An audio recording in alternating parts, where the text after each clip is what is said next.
15 जणांनी सकाळी पैसे पाठवलेत आणि त्या 15 जणांना संध्याकाळी दुप्पट पैसे मिळालेत. आणि मग तुम्हाला ते सुरुवात होते की अरे मी ट्राय करायला काय हरकत. फोमो क्रिएट होतो. हा एक्झॅक्टली.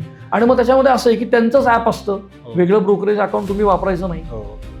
मग तुम्ही या ग्रुपवर रिप्लाय करता की अरे आय एम इंटरेस्टेड. मग तुम्हाला कोणतरी त्यांच्यातला एखादा संपर्क करतो, म्हणतो अरे हे चांगलं आहे. आणि मग एखादा दुसरा असाही संपर्क करतो की जो म्हणतो की मी तुमच्यासारखाच एंड युजर आहे आणि आत्ताच मला पैसे मिळाले. मग ते अकाउंट त्यांचं कुठलं तरी ओपन केलं जातं. All these are fake accounts. त्याच्यामध्ये काही नसतं. ती जी ॲप केलेली असतात ती त्यांच्यापुरती असतात.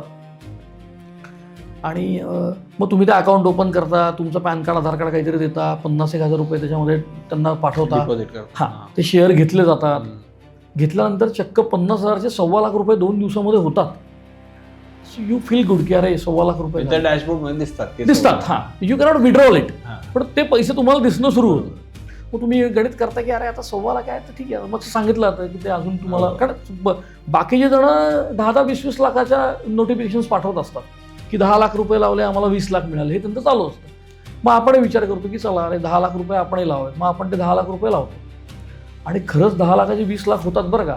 ते 20 लाख परत तुमच्या पोर्टलवर दिसतात. तुम्ही पहिले लावलेले 50,000 रुपये, नंतर तुम्ही लावलेले 10 लाख रुपये, असे मिळून तुमच्या अकाउंटला आत्ता 22,50,000 रुपये आहेत.